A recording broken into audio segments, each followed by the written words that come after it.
They called it the Middle Kingdom, a realm suspended between heaven and earth, vast and seemingly eternal.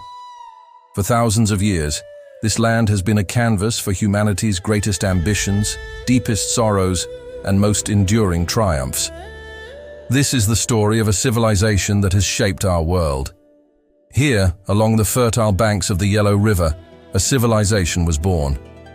In the morning mist, amidst fields of gold, ancient farmers learned to cultivate not only the land but also their destiny. They sowed the seeds of a culture that would grow to span millennia.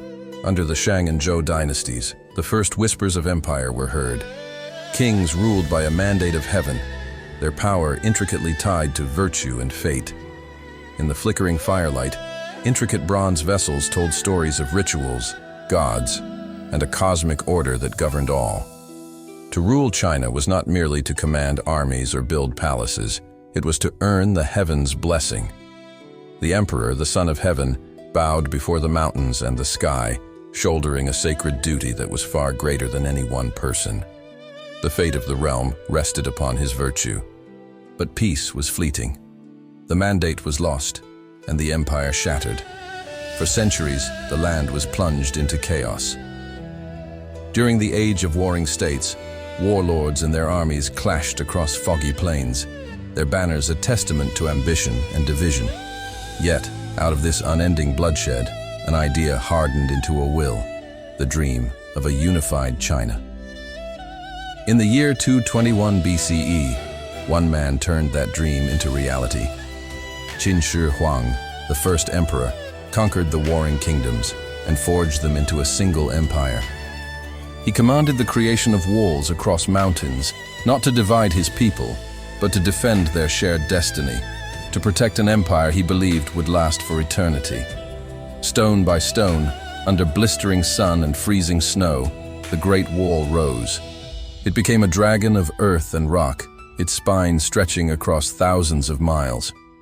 A monument built not just of stone, but of centuries of human labor, sacrifice, and an unyielding will to endure. After the harsh rule of the Qin, the Han dynasty emerged, returning a golden light to the empire. Under the Han, China became a beacon of progress. Scholars dressed in fine silk mapped the heavens. Artists captured the soul of the landscape, and the empire's influence stretched to the very edges of the known world. This was the era when the Silk Road opened, a network of arteries carrying life across continents. Through treacherous deserts and over high mountain passes, caravans carried not just silk and spices, but also ideas, art, and dreams. China was no longer an isolated kingdom. It was the heart of a global exchange. Guiding the soul of the nation were the teachings of Confucius. In quiet rooms lit by amber light, scholars copied his words, their calligraphy strokes flowing across parchment like rivers. The ideals of harmony, duty, and respect became the bedrock of Chinese society, a foundation of order that would last for generations. Then came the Tang, a true golden age. The capital, Chang'an, was the most magnificent city on earth, its streets bustling with poets, monks, and merchants from distant lands. It was an era of unparalleled cultural confidence, where poetry and music soared higher and traveled further than any wall.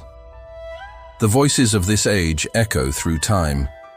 Poets like Li Bai and Du Fu, composing verses by moonlit rivers, captured the profound beauty and the fleeting nature of life. Their words spoke of friendship, sorrow, and the quiet awe of nature, emotions that are as true today as they were 1,000 years ago.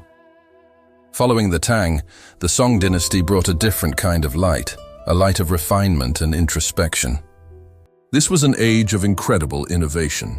The compass, movable type printing, and gunpowder were perfected. Civilization was refined into exquisite landscape paintings and profound scientific inquiry. But from the north, a storm was gathering. The Mongols, united under Genghis Khan, descended upon the empire like a force of nature. Their riders swept through mountain passes, bringing fire and fear.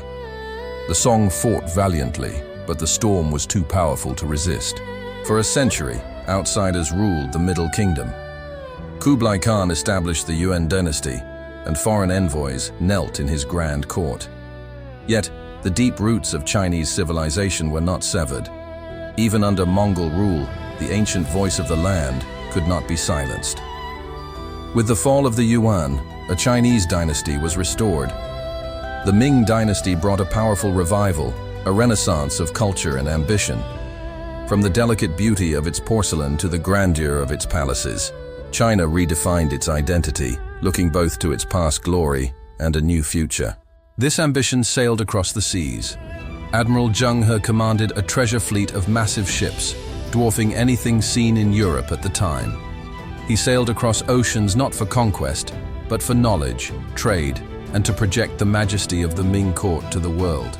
In Beijing, the Ming emperors built a new celestial capital, the Forbidden City. It was a world within walls, a perfectly ordered universe, where the emperor lived as the link between heaven and earth. Its golden roofs and crimson walls symbolized the absolute power and divine mystery of the Son of Heaven.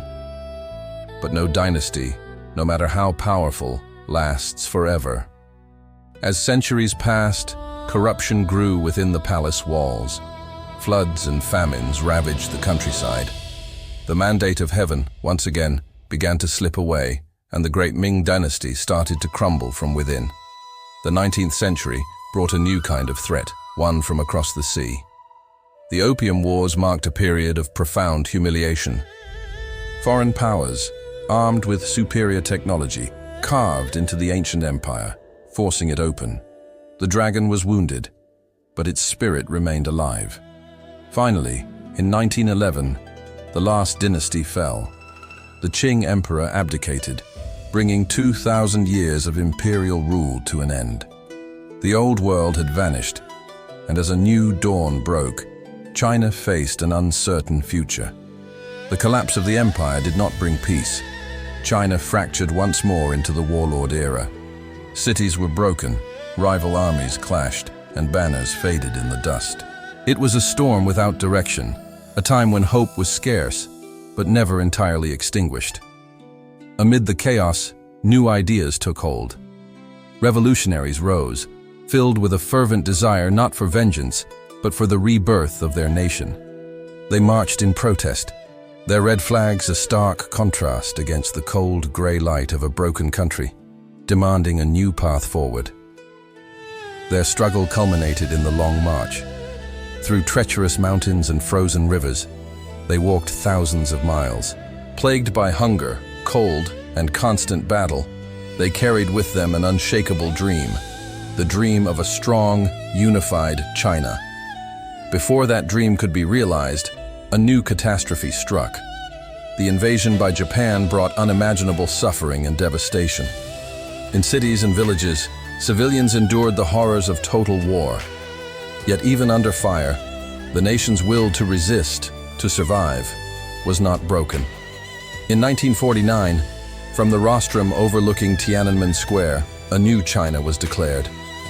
Scarred by a century of war and turmoil, the nation stood on its feet, exhausted but fiercely determined to rise again and reclaim its destiny. The task ahead was monumental. From the ashes of war, cities had to be rebuilt.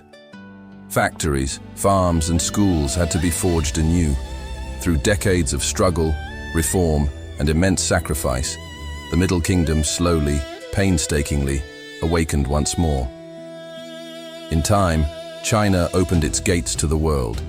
The gleaming skyline of modern Shanghai, glowing in the golden dusk, became a symbol of this new era. The nation began to embrace the global community, engaging in a dynamic exchange while seeking to preserve its unique soul. Today, China stands as a bridge between its ancient past and an audacious future. Futuristic skyscrapers rise alongside historic temples, a testament to a civilization that honors its traditions while racing towards the frontiers of technology and innovation. The dragon still watches over the land. From the Great Wall, winding through the mists of dawn, one can feel the pulse of millennia. This is the story of China, a story of collapse and rebirth, of suffering and resilience, the story of the Middle Kingdom that endures. Thank you for joining us on this journey. If you found this story compelling, please like, share, and subscribe for more explorations into our world's incredible history.